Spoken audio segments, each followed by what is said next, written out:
सामाजिक कार्यामध्ये काम करणाऱ्या अनेकांचे आपण वाढदिवस साजरे करतो। त्या पद्धतीनेच आज एक योगायोग आला। आपल्याच परिसरामध्ये राहणारे आणि श्वास हॉस्पिटलचे सर्वेसर्वा आदरणीय डॉक्टर ऋतुराज देशमुख सर यांचा आज वाढदिवस आहे। ही गोष्ट काल रात्री 11 वाजता आपला विद्यार्थी माझी सनी भिसे यांनी काल सांगितलं आणि आज नियोजन करूया म्हणून म्हटलं ठीक आहे करूया। त्याप्रमाणे आज आपण त्यांचा वाढदिवस या ठिकाणी साजरा करत आहोत। आज डॉक्टरांचा नुसता वाढदिवस नाही तर त्यांच्या लग्नाचा वाढदिवस सुद्धा आज आहे। त्यामुळे आज हॅपी ॲनिव्हर्सरी पण त्यांची आहे। दुधामध्ये साखर टाकावी आणि दुग्ध शर्त व्हावा त्या पद्धतीने आजचा हा योगायोग आहे। डॉक्टर लहान मुलांची तपासणी करतात, परंतु समाजामध्ये कुठल्याही माणसांची अडचण असेल किंवा कुठल्याही सामाजिक कार्यामध्ये काही अडचण असेल तर डॉक्टर धावून त्या ठिकाणी हजर असतात।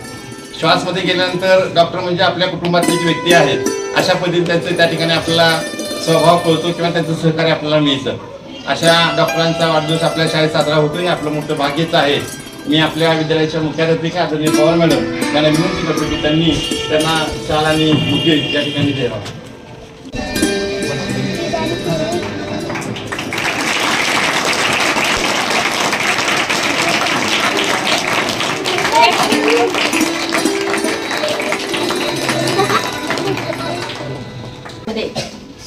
आपण अशा प्रकारचे वाढदिवस अनेक सामाजिक जे आपल्या शाळेला मदत करतात त्यांच्या पण वाढदिवस आजपर्यंत नाना शिंदे आहे की नाही त्यांनी असा वाढदिवस साजरा केला आणि विद्यार्थ्यांच्या आपल्या ज्या गरजा होत्या त्या त्यांनी भागवल्या आहेत। तसंच आपल्या या ठिकाणी आपले ज्या डॉक्टर आहेत ऋतुराज देशमुख आणि त्यांच्या सुविद्या पत्नी मॅडम तर त्यांचाही लग्नाचा वाढदिवस आहे। हा दुहेरी एक प्रसंग आहे मुलांनो। आज जर मी पाहिलं तर मला वाटतं आमचे ते फॅमिली डॉक्टर आहेत, त्यामुळे मला सकाळी काढल्यानंतर मॅडम म्हणजे काय करणार मी घेऊया म्हटलं, कारण माझ्या सासूबाई 89 वर्षाच्या आहेत आणि जागेवर आहेत। आता मध्ये माझी सिरियस होत्या सासूबाई, पण मॅडमने जरा येऊन संध्याकाळी कधी फोन केला तर येणार, बघणार, त्यांना मार्गदर्शन करणार। त्यांना असं वाटलं की मॅडम इतक्या सिरियस तुमच्या सासूबाई असताना सुद्धा म्हणजे कधी अवेळी हाक मारा ते कधी दोघं येणार लक्षात द्या। माझे सासरे होते, माझ्या मिस्टरांमध्ये जरा प्रॉब्लेम झाला होता, तर अशा परिस्थितीमध्ये सुद्धा त्यांनी म्हणजे आपण एक डॉक्टर आहोत म्हणजे स्वतःच एक थोडासा गर्व जो असतो डॉक्टरचा, तर डॉक्टरचा गर्व नसून एक सामाजिक कार्य म्हणून ते खूप चांगलं करतात लक्ष द्या। आपल्या कॉलनीमध्ये ह्या परिसरामध्ये यांचं नाव लौकिक वाढलेलं आहे, कारण ते आपल्या सर्वसामान्य कुटुंबाला दवाखाना आपला परवडत नाही तर सर्वांना आपल्या त्यांनी एक सगळ्यांनी म्हणजे एक श्वास हॉस्पिटल काढलेलं आहे, तर त्या श्वास हॉस्पिटलची सगळ्यांना सेवा उपलब्ध व्हावी या दृष्टीने ते सेवा करत आहेत। तर मी आमच्या शाळेच्या वतीने त्यांना विनंती करते की आमच्या विद्यार्थ्यांनी लक्ष द्या, यांनी जे आपले सामाजिक कार्य करतात तसं या आपल्या सभोवताली जे डॉक्टर आहेत त्यांचा तुम्ही सर्वांनी लाभ घ्यावा। आणि यांच्यामध्ये एक माणुसकी वेगळी आहे, म्हणजे डॉक्टर हा पेशा सोडून यांच्यामध्ये माणुसकी खूप चांगली आहे। त्यांचं बोलणं वागणं जे पेशंटला दिली वागणूक अतिशय खूप चांगली दिली जाते। डॉक्टर हा वेगळ्या पद्धतीचा असतो, परंतु त्या पेशंटला एक सामाजिक किंवा त्याला एक आधार दिला जातो। मला वाटते पेशंट हा कसा असतो, निम्मा कुणी सांगतो तुला हे होणार आहे तुला तेच होणार आहे, त्यापेक्षा तू बरा होणार आहेस, तुझ्यामध्ये जे आत्मशक्ती ही आत्मशक्ती तुला प्रेरणा देणारी आहे, अशी प्रेरणा देणारे हे दोन्ही डॉक्टर जोडे आहेत लक्षात द्या। तर ह्या जोडींना आमच्या शाळेच्या वतीने माझ्या वैयक्तिक वतीने तुमच्या लग्नाच्या हार्दिक शुभेच्छा आणि तुमच्या हातून अशाच प्रकारचं सामाजिक कार्य घडो अशी ईश्वरासाठी प्रार्थना करतोय आणि वाढदिवस तुम्हाला शुभेच्छा। सर्वप्रथम आम्हाला इथे बोलवलं त्याबद्दल तुमचे आभार। तर मुलांना जास्त काहीच वेळ घेणार नाहीये त्यांचा। सगळ्यात महत्त्वाचं तुमचं आरोग्य। आता मी डॉक्टर आहे म्हणल्यावर महत्त्वाचं गोष्ट तेच सांगणार की तुम्ही तुमचं आरोग्य चांगलं राखणं गरजेचं आहे। आणि त्या आरोग्यासाठी महत्त्वाच्या काही गोष्टी आहेत त्या तुम्ही करणं जास्त गरजेचं आहे. सगळ्यात पहिली आहे ती तुम्ही आहार व्यवस्थित घेतला पाहिजे. म्हणजे तुमचं जे खाणं पिणं आहे ते अगदी व्यवस्थित असावं. तुम्ही फक्त भात, चपाती, भाकरी असे न खाता सर्व प्रकारचे फळं, पालेभाज्या योग्य प्रमाणात खाल्ल्या पाहिजेत. पाणी भरपूर प्रमाणात पिलं पाहिजे. दुसरी महत्त्वाची गोष्ट आहे ती स्वच्छता. जर तुम्ही स्वतःची म्हणजे स्वतःच्या शरीराची जर स्वच्छता ठेवली तर तुमचं आरोग्य हे अगदी चांगलं राहणार आहे. की तुम्ही रोजच्या रोज तुम्ही नख वगैरे आठवड्याची कापली पाहिजेत, रोज सकाळी आंघोळ केली पाहिजे, 2 टाइम ब्रश केलं पाहिजे. ह्या ज्या स्वच्छतेच्या काही गोष्टी आहेत त्या तुम्ही जर व्यवस्थित पाळल्या तर तुमचं आरोग्य नक्कीच चांगलं राहणार आहे. आणि तिसरी महत्त्वाची गोष्ट आहे ती म्हणजे व्यायाम. आपण काय करतो, थोडा वेळ खेळतो, कंटाळा आला की टीव्ही बघत बसतो, मोबाईल बघत बसतो. तर मोबाईल आणि टीव्ही याचं ॲडिक्शन जर तुम्ही कमी केलं म्हणजे ते वापरणं जर तुम्ही टाळलं आणि तुम्ही जर मैदानी व्यायाम जास्त प्रमाणात केले तर तुमचं आरोग्य सगळ्यात चांगलं राहणार आहे. ह्या 3 गोष्टी जर तुम्ही कायम लक्षात ठेवल्या तर तुमच्या आरोग्याला कुठलाही प्रॉब्लेम येणार नाही. बऱ्यापैकी आपल्या शाळेतील बरेच विद्यार्थी ओळखीचे आहेत, माझे पेशंट पण आहेत. त्यामुळे कधीही तुम्हाला कसलीही मदत लागली तर हक्कानं मला आवाज द्या. कोणत्याही क्षणी मी यायला तुमच्यासाठी तयार आहे. थँक्यू, धन्यवाद. शास्त्रीय दिशा आणि सर्व व्यवस्थापनाचे अतिशय आभार मानतो की मला आज त्यांनी वाढदिवसाच्या निमित्ताने इथं बोलवलं. वाढदिवस हा एक खूप मोठा विषय नसतो, पण एक सामाजिक बांधिलकी आणि अतिशय प्रतिकूल परिस्थितीत संस्था चालवताना मी बघितलेला आहे सह्याद्री शाळेत. तर या शाळेत थोडीफार एक फुल नाही तर फुलाची पाकळी अशा स्वरूपाची मदत करावी या हेतून आज मी छोटीशी मदत मॅडमकडे देणार आहे. आणि मुलांना एक छोटा संदेश देतो मी. मॅडमने आता जसं सांगितलं की बाबा आहार आणि व्यायाम हे अतिशय महत्त्वाचं असते. आज जर तुमची शरीराची जडणघडण जर आता चांगली झाली तर आपली भारताची पुढची पिढी ती सशक्त बनणार आहे. त्याच्यामुळे आज तुम्ही घरी जाताना वाढदिवस ह्या गोष्टी सगळ्या डोक्यातून काढा. फक्त 2च संदेश घेऊन जावा की स्वतःचं आरोग्य चांगलं ठेवा आणि अभ्यास चांगला करा. ह्या 2 गोष्टी अतिशय गरजेच्या आहेत आणि त्या आपल्याला पुढे घेऊन जाऊ शकतात. शाळेचं नाव मोठं करा. त्यांनी एक पाकिट तयार केलेलं आहे, त्याच्यामध्ये आर्थिक मदत आहे रोख स्वरूपात. मी डॉक्टर साहेबांना विनंती करतो की ती आर्थिक मदत आपण विद्यालयाच्या मुख्याध्यापिका आदरणीय पवार मॅडम यांच्याकडे सुपूर्द करावी अशी मी त्यांना विनंती करतो. तुम्ही करणार ते काम दाखवणार.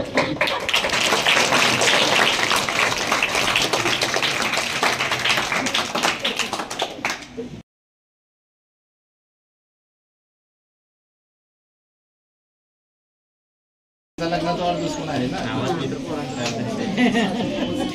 उपास आहे.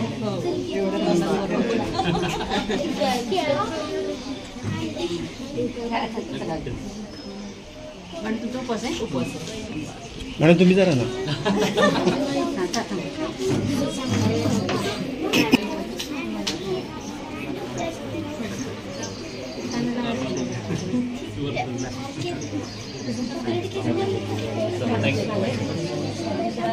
त्याचंही शाळेवर फार लक्ष असतं.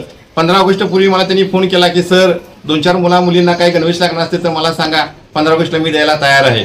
हाही योग त्याच्यामुळे चाललेला आहे. त्याच्याचमुळे आज शाळेला काही ना काहीतरी मदत मिळाली आहे.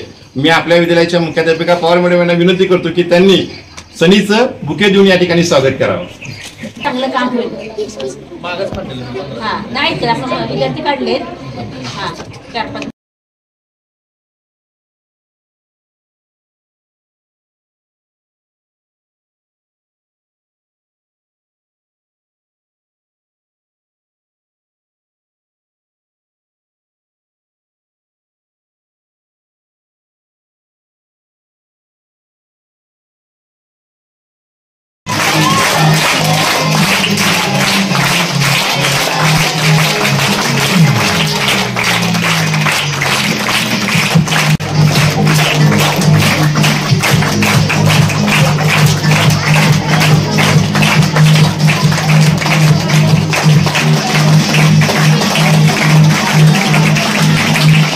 विद्यार्थी बिझनेसमॅन झाले, तसेच अधिकारी झाले. ह्या मराठी शाळेत शिकवणं सगळे झाले. आणि सरांचं एवढं चांगलं मार्गदर्शन, उबाळे सर, पिसाळ सर, आपले गायकवाड सर, सुरपूर सर हे आणि तोडणे मॅडम तसेच बाबर मॅडम हे अतिशय चांगलं शिकवतात आणि अतिशय त्या आपल्याला मार्गदर्शन करतात. आणि आज त्यांच्यामुळेच आमची उज्ज्वल भविष्याला वाटचाल चालू झालेली आहे आणि त्यांना कधीच विसरणार नाही हे वचन देतो. आणि तुम्ही चांगला अभ्यास करा आणि तुम्ही अधिकारी व्हा हीच विनंती. वाढदिवसाच्या निमित्तानं साजरे केलेला आहे. तर आज या ठिकाणी आपल्या विद्यालयामध्ये डॉक्टर देशमुख आणि त्यांच्या सुनीता पत्नी सुनीता देशमुख या दोघांचा लग्नाचा सुद्धा वाढदिवस आहे आणि डॉक्टर देशमुखांचा सुद्धा जन्मदिवस आहे. त्यांना आपल्या विद्यालयाच्या वतीनं आपण शुभेच्छा दिलेल्याच आहेत. या कार्यक्रमासाठी देशमुख दाम्पत्य आपल्या विद्यालयामध्ये उपस्थित राहिले. आपले माजी विद्यार्थी आहेत, त्यांचे सहकारी या ठिकाणी उपस्थित राहिले आणि विशेष म्हणजे आपल्या शाळेला फुलाची पाकळी म्हणून आर्थिक छोटीशी मदत दिलेली आहे. तर या सगळ्यांचं मी विद्यालयाच्या वतीनं त्यांचा ऋण व्यक्त करतो आणि हा कार्यक्रम संपवायचा.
खूप छान वाटतं. छान म्हणजे नक्की काय सांगा ना. खूपच मस्त वाटतंय. यांच्यासारखे जोडीदार मला मिळाले हे माझं खरंच भाग्य आहे. यांच्यासारखे सुस्वभावी, समजून घेणारे, माझ्यासारख्या एवढ्या अवखळ मुलीला सांभाळणारे.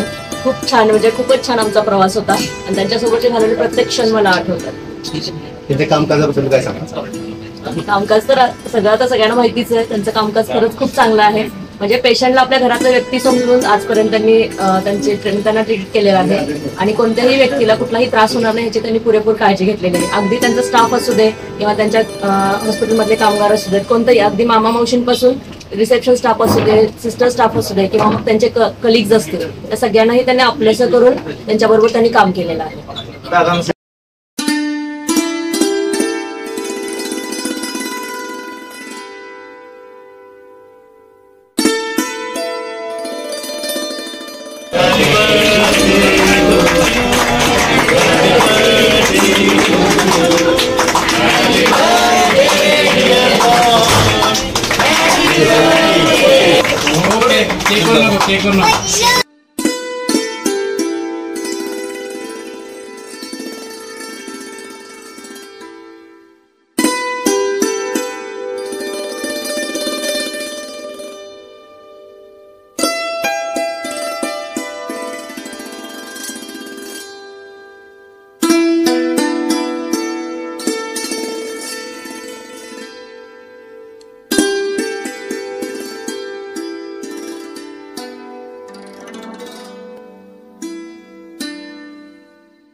आज बऱ्याच क्षेत्रात, शैक्षणिक असू द्या, वैद्यकीय क्षेत्रातल्या असू द्या, सर्वांनी वेळ काढून मला माझ्या वाढदिवसानिमित्त शुभेच्छा दिला त्याबद्दल मी सर्वांचा मनपूर्वक आभारी आहे.